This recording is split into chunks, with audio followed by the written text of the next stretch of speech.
Welcome to my kitchen, everyone. Here we are making Western omelette for Indian taste. I've chopped up red onions, red bell pepper, yellow bell pepper, and ham in two portions. I'll be making two omelettes. In my bowl, I'll crack open one whole egg, and I will add to this 1/3 cup of egg whites. I just use the ones in the carton. I will just eyeball it till I'm satisfied I've got enough.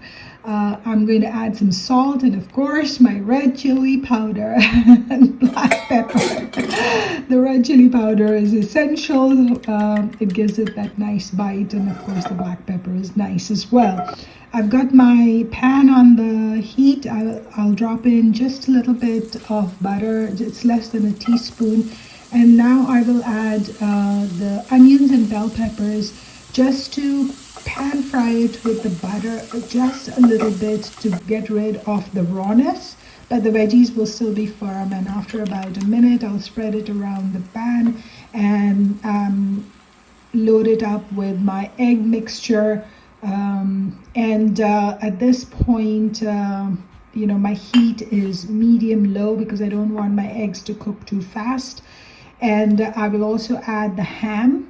Now I don't add any cheese, but if you wanted to, you could add cheese at this point. We have found this omelette is actually better without the cheese.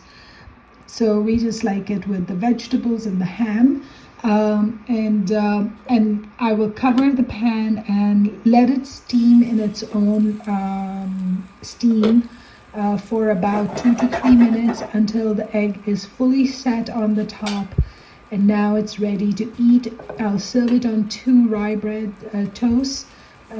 Just flip it over like an omelette. It needs to be nice and brown on the underside. That's important, I think.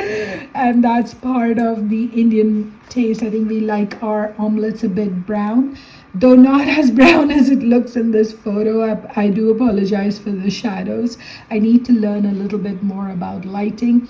It was actually just brown enough, and it was delicious. And the full recipe is in the description box. Enjoy.